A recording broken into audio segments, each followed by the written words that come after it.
Welcome to our service here. As many of you who have been here know, we've been going through a series on the book of Psalms. And today we're going to be going through chapter 3. It's going to be in a little bit, but what I love about this series is we just see how unique this book is. There's a lot of variety. I think God gave it to us to connect with us in some unique ways.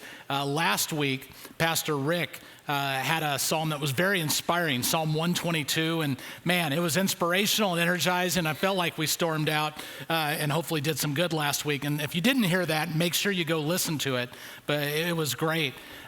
Today, we have a chapter that's not quite so inspirational. How about that? And so as Psalm 3, as it comes together, what we see is it lays out, how difficult things are at a moment in David, King David, in his life. As he writes this, in that moment, you can see him going through it. There's pressure, there's stress. It's overwhelming for reasons that we'll get to, but in the same way, even though we haven't had the same experience he has, we've all felt that way. We've all understood when life's overwhelming. We've all understood when we're at the end of our rope. And you see, today, if you're like newer to church, or you haven't been to church in a while, or you're kind of finding your way back in, I'm really glad you're here, because I think the passage we're going to go through is going to show you that the Bible is real. It's legit. It doesn't pretend that life is perfect, and it doesn't put on us that expectation that everything has to be in order to come to God.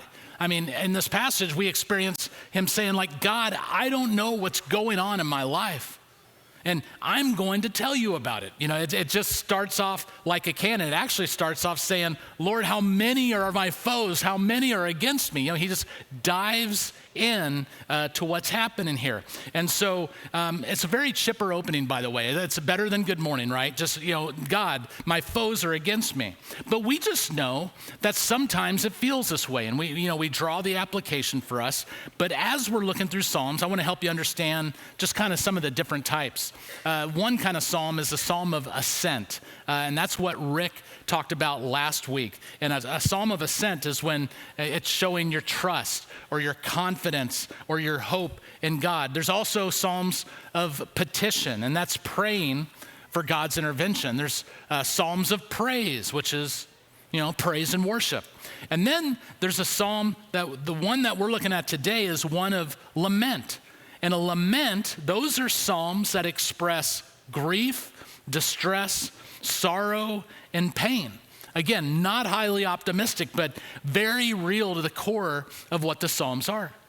The late great writer Eugene Peterson said that more than 70% of the Psalms material can be seen as a lament. So that's pretty central to the Psalms and how they're written.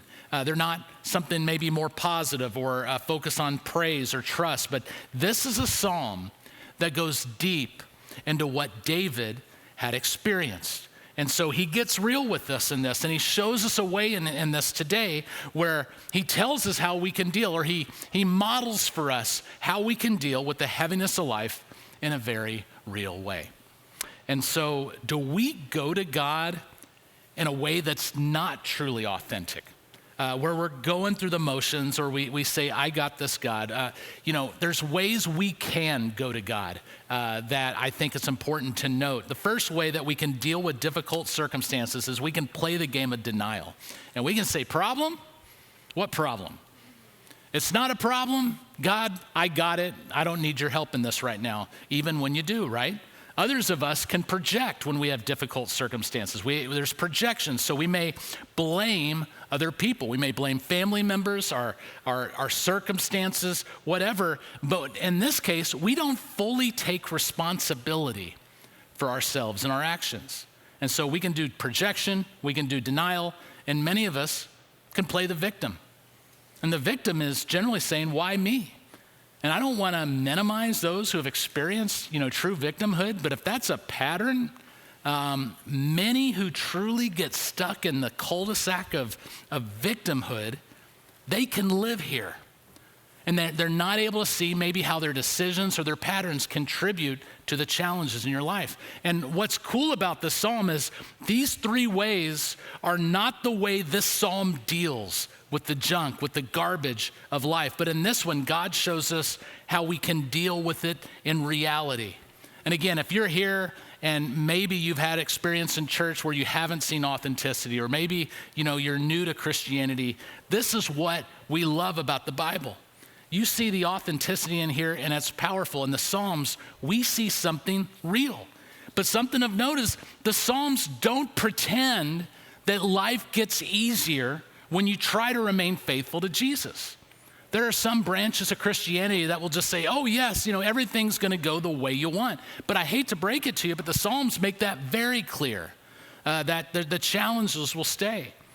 You see, when you turn your life over to Jesus, or when you really try to remain faithful and to follow him in all your ways, sometimes that's when the pressure may start for you.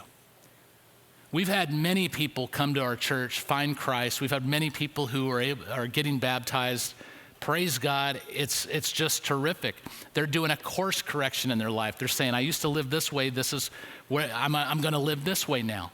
And doing that may cause some bumps.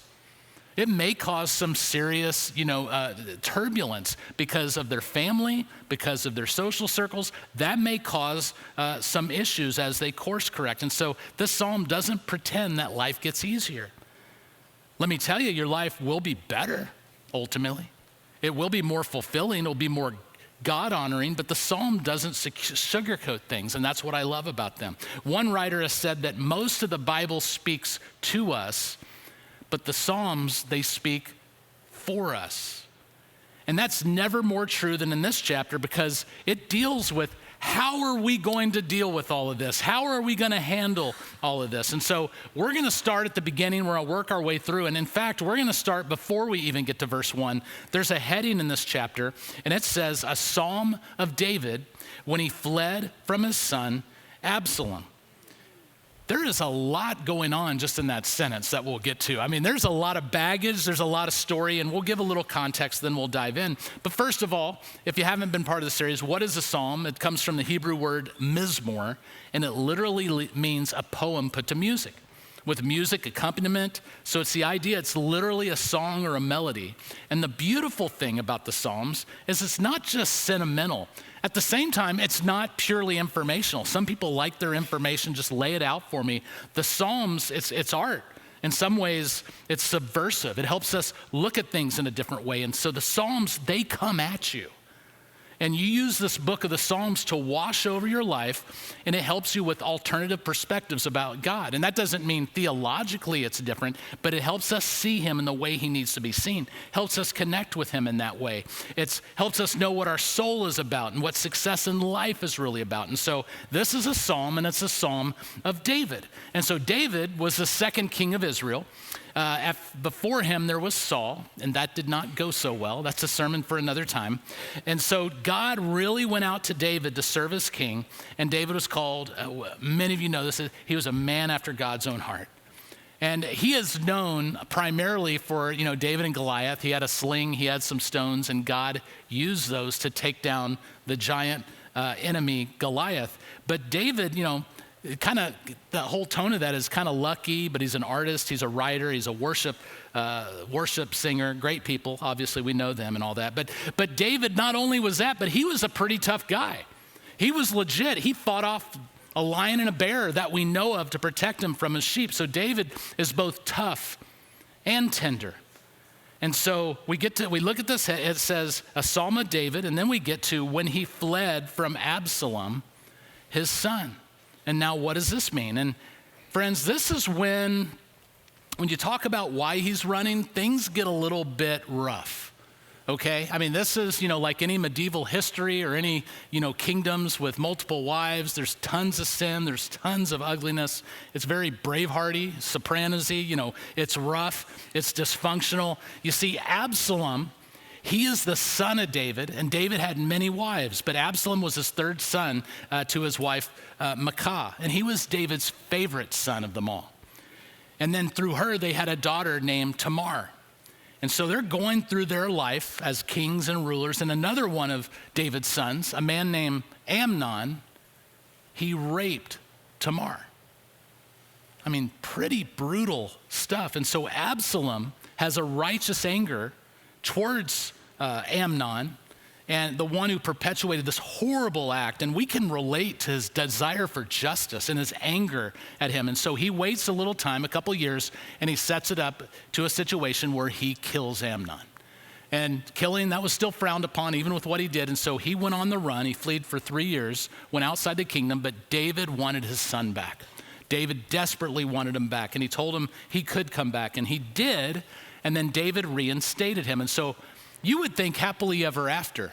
Not in this family, not in this family. About 4 years after, Amnon starts to win the hearts of people in the kingdom, and then that leads to a revolt against his own father, the same father who had welcomed him back. So he wanted to take over power, and David has to run. So he leaves Jerusalem, he's on the run. His son is now trying to hunt him down and kill him. This family is a mess. And I won't tell you the end of the story just yet if you don't know that and how it ends with Absalom, but this gives you an idea of the context in which David writes what he's about to write. And so he's running for his life, and it brings him to the point where he writes this psalm. So we're going to pick it up in Psalm chapter 3, verse 1. Lord, how many are my foes? How many rise up against me? I mean, this is quite a good morning. This is quite a start, but he goes to God. He says, my own son's armies are hunting me. I'm feeling this pressure from all around. And while you may not have armies, I hope, chasing after you at this point, there's times where life just feels like this. But what do? What's your response when you just feel all this pressure, you feel all this stress, and you don't know how to respond? The psalm tells us, are we supposed to go in denial? Are we supposed to blame? Are we supposed to play the victim or project? But the first thing he does is he goes to God. He says, Lord, he calls out to God. And I know from my own experience, what we can tend to do is we can tend to go internal, hold it in, deal with it ourselves, but we can also tend to go horizontal with those friends, people on our level. We can talk to our friends about it, or we can write a long cryptic social media message about it if things are really tough, right? Or we talk to anyone who will listen about it. And this horizontal talking, there's a place for it, and we'll get to that, but it can't do anything on its own. But we vent horizontally, and David, he actually goes vertical. And I think one of the reasons when he goes vertical, meaning he's going to God instead of just others, is he may not even know who his friends are at this point. I mean, he is on the run. And while he has faithful people, you don't know who to trust. But this king's world has been turned upside down. And so he starts praying. He's, Lord, even though he's talking about, many are my foes and how many rise up against me, he starts going to God. And you see, God has his attention at this point. And I want to take note of a couple things. One, he speaks to God rather than about God. He speaks to God rather than the people around him. And don't get me wrong, God gives us a community of people for a reason. I mean, we'll talk a little more about it, but David goes to the only one who can truly do something about it. And what I would ask you to chew on as we're going through this, when you have major problems, do you go horizontal and vent and you just get kind of stuck there? Is it kind of this cul-de-sac? You just find yourself stuck in there. But the principle is make sure you pray first. All throughout Scripture, you see certain people in the Bible, when they had issues, they prayed. There was Joseph, there was Job, there was Jonah, there was Jesus. Apparently every person whose name begins with J, in the Bible, right? But when they get in trouble, they prayed. And again, I'm trying to be real with you today. When you hear pray, it almost sounds like a Sunday school answer. If you've grown up in church and, teacher says to the 6-year-old going, hey, when we have trouble, what should we do? And then just pray. It's like a question, they're asking. It's like, good answer. It's that and Jesus. If you don't know what to say, just throw in one of those, right? And it can sound cliche. It can sound even weak or boring, but it's anything but what David's doing. Karl Barth said that folded hands, that's the ultimate posture of rebellion. And we see something amazing about God in Revelation 8. Revelation 8 is generally pretty low-key and subdued, right? I'm joking. I mean, it is vivid. There's imagery. I mean, there's translation that has to pour into it. But let's pick up something pretty powerful about prayer in here. John wrote, the smoke of the incense mixed with the prayers of God's holy people, it ascended up to God from the altar where the angel had poured them out. Then the angel filled with the same burner this bowl. He filled it with fire from the altar and threw it down on the earth, and the thunder crashed, the lightning flashed, and there was a terrible earthquake. You don't read that every day, do you? But what an image of the power of prayer. I love what one writer called it when he said it's reversed thunder. Prayer is reversed thunder. It goes up and then it gets turned over and it comes down, and it actually affects the world. God has said this through scripture several times. In James chapter 5, he says the prayer of a righteous person is powerful and effective. You're not just spinning your wheels. 1 John 5:14 says, and this is the confidence that we have towards him, that if we ask anything according to his will, he hears us.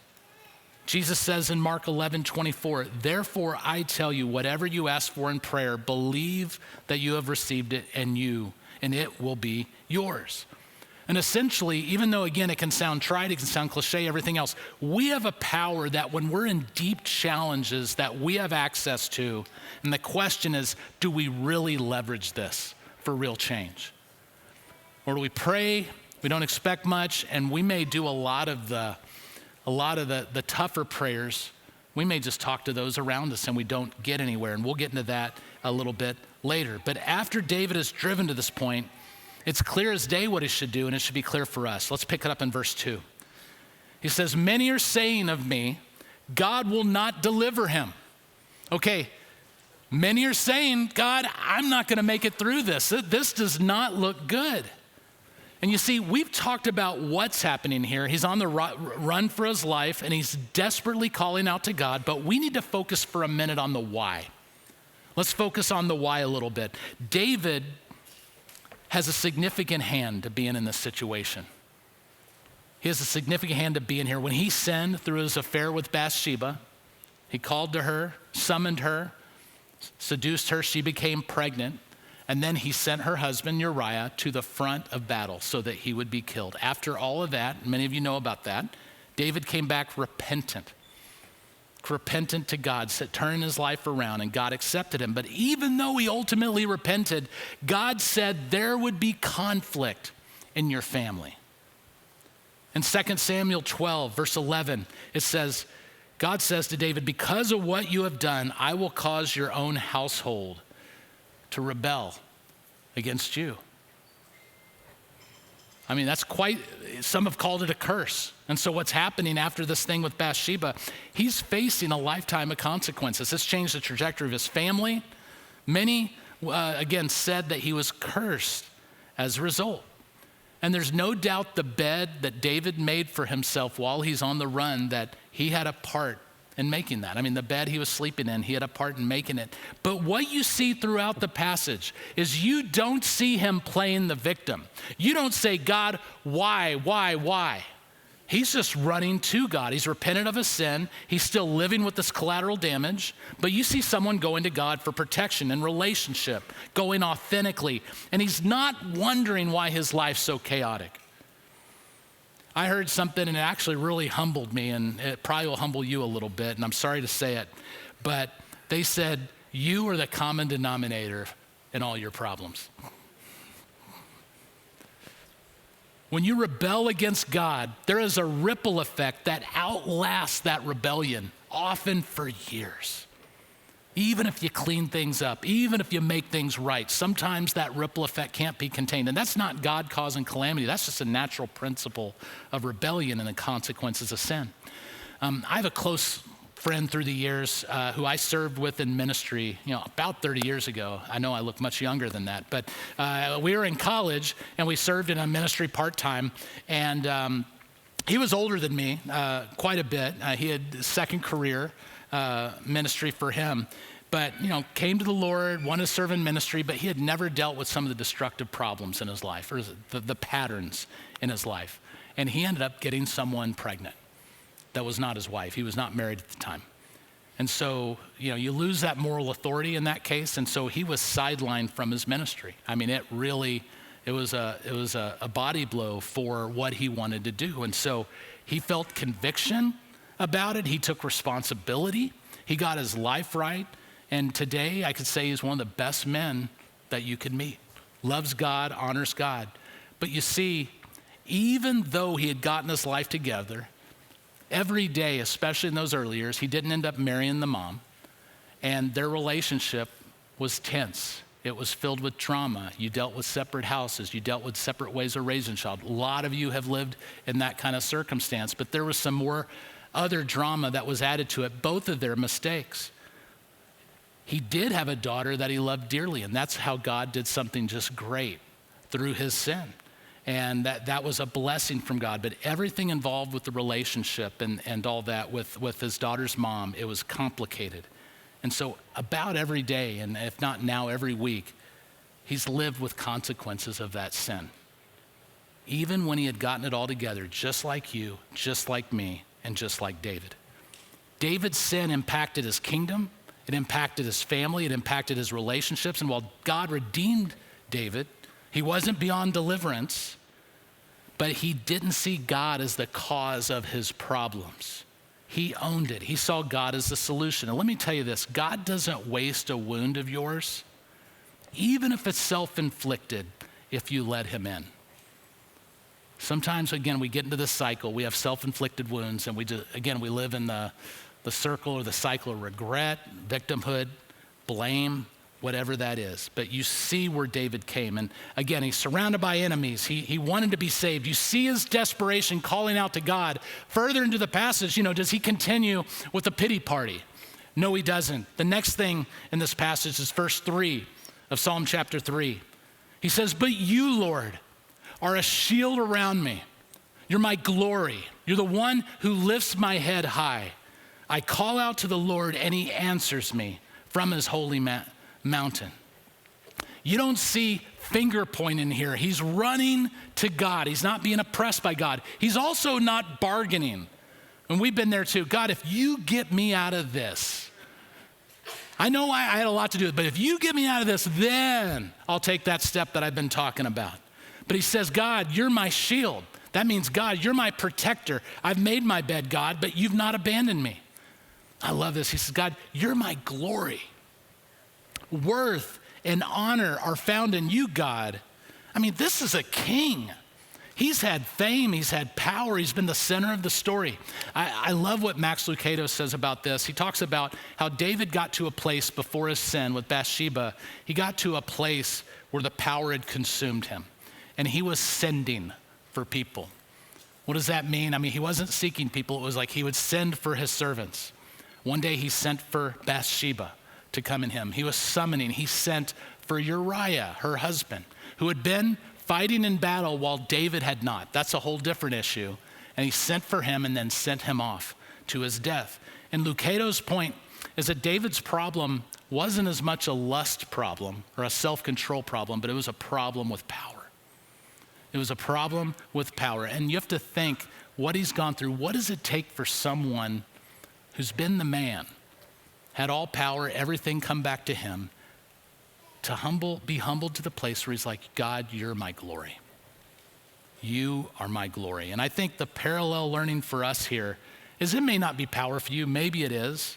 I mean, for some of you, it's about control. It's about control. You don't want to let go of certain things. You're not humbling yourself to the point where you need him and you allow him to work in your life. And our self-sufficiency can be a cancer to growing in our faith in Christ. And so what is it for you? Would you say he's your glory? Would you have given that up? Last part of that verse, he says, you're the one who lifts my head high. David had so many reasons to hang his head, so many reasons, many failures as a man of God, as a king, as a husband, as a father, but through God, David was able to lift his head high once again. And you know, we've all been where he's been. Maybe a different intensity, but it's why we need Jesus. We need his knowledge. We need the knowledge that while we were still sinners like David, He sacrificed himself, and we can experience his grace. We can know the hope of heaven, and we can have him a part of finishing our story. We can be transformed into his image. And through God's grace for David and his acceptance of him, God gave him a different ending. And there may be some of you in here, you're on the run or you're drifting without God at the center. But like David today, you can lean into the God who gives you meaning, who gives you purpose, who can redeem your past, and he can give you hope in a future. Go down to verse 5, David continues. He says, I lie down and sleep, I wake again because the Lord sustains me. We're just gonna park here for just a second, but if you're going through what he's going through, do you think you could sleep? I mean, maybe it's me being old or something, but if I wake up with something on my mind at 4:30, I'm not going back to sleep. David has quite a bit there, but he's saying to God, I mean, this is notable. I lie down and sleep. You give me rest, God. You sustain me is what he's saying. But I mean, that just tells you the posture versus the ones of why are you letting this happen to me? Verse 6, he writes, I will not fear. I'll say that again. I will not fear though tens of thousands assail me on every side. You notice he doesn't say I'm not afraid. He's saying, I will not fear. You know, I really think that he's saying to God, my trust in you is not based on circumstances. I'm gonna take the next step and I'm gonna trust you even when it seems impossible. I think this is a next step for him, but I will not fear. He's speaking that into existence. You see, our lives are complicated, and sometimes what you may do is you may wait until you figure it out before you take the next step that you feel like God's calling you to. I would think around this room, many of you know what your next step spiritually should be. We'll get to some of those in a minute, but what is your next step when following Jesus? What would you say that is? You know, you may say, I don't have my life figured out right now. So once I do, then I'm going to get serious about this faith thing, or maybe it's making a decision. And I would say to that, you're never gonna be good enough to do that on your own. You know, you may say, I'm gonna sort out my addiction or my problems first, and then I'm gonna come to you when I'm ready. And I would say you're never going to be ready without inviting him in. We wanna take care of the mess ourselves, and he wants us to invite him in. Or this classic one is, I'm gonna work through my financial challenges, God, before I put you first financially. I mean, because it's worked so well up to now, right? I mean, if we're honest, right? But I will not fear. I am choosing you. And today I'm asking, what is your next step in following Jesus? It could be making an actual decision to follow Jesus. And you believe you're there, but there's something holding you back from taking that step. It could be getting baptized. I've talked to people in the past who go, I just feel like I'm not ready. And ultimately, if you believe and you want to follow him, you're ready. Amen. You're never going to be good enough to deserve it. I'm not. And maybe for you, it's leading a group or serving in a ministry or giving to his kingdom. What's that next step that God has been calling you to? And there's been every smokescreen there. David's in the midst of one of the worst days of his life, and he's like, God, I'm gonna trust you despite my circumstances. That's all he's asking for from us. And so this whole passage, it's David going to God authentically, and it kind of comes to a head in verse 7. He says, arise, Lord, deliver me, my God. You know, that's good stuff. But then he kind of goes off a little bit here. He goes, strike all the enemies on the jaw, break the teeth of the wicked. I love this part. David's not afraid to ask for what's needed. You may go, is that appropriate? I mean, come on, man. His enemies need to be defeated. He needs protection. But he's saying, God, this is how I feel. This is how I feel. Friends, do you have any break the teeth prayers? Saying what you really feel, saying it in anger. Do you work through the pain, through the pressure, through the battles with God vertically? Because our tendency is to vent horizontally, and that has a place, but we can't just stay there. This passage says we need to vent to God. You know, we think we have to come to him refined. We think we have to come to him eloquent. We think we have to come to him having worked through the issues. You know, do you think you have to go to prayer and just be like, hey, as we ascend Mount Tabor with your sun shining on us, may the Levites, you know, I mean, it's like you don't have to go to God that way. And I'm not talking about respect. I mean, you got to have respect. I mean, this isn't just a buddy from the bar or anything like that. But do any of your prayers, should they start off like this? Lord, I hate that guy at work. Can you please break his teeth? I mean, again, you hear that and you're just like, I don't know if I've done that. I love what Pastor Mark Clark was talking about this verse, and he kind of said with this verse, you're supposed to pray like this. You're not supposed to bury it. You're not supposed to pretend you're not human. If you don't pray like this, you're denying something core to your humanity. Because sometimes we get mad. Sometimes we get ticked off. Sometimes all we want is for someone to suffer. And I'm not pro-suffering. We'll get to that in a second. But God's just like, I can take this. I mean, have you read the story have you read David's life? I can take a lot worse than that. Nothing you could say could offend me. It's not going to be on the screen, but in Romans 8, it talks about how prayer, it says that the Spirit groans and intercedes for you when you pray before God. So even when you don't know what to say, the Spirit will take it and will turn it into something before God. By the time it gets to him, he hears what you're trying to say. And sometimes we just have to be honest with God. And it kind of hit me that the only way we end up in life not actually trying to break someone's teeth, right, is we talk to God about it. God's given us that outlet so we don't actually have to do it. But God invites us into the mess, and then take that as a principle. You're not going to act in as unhealthy ways towards other people.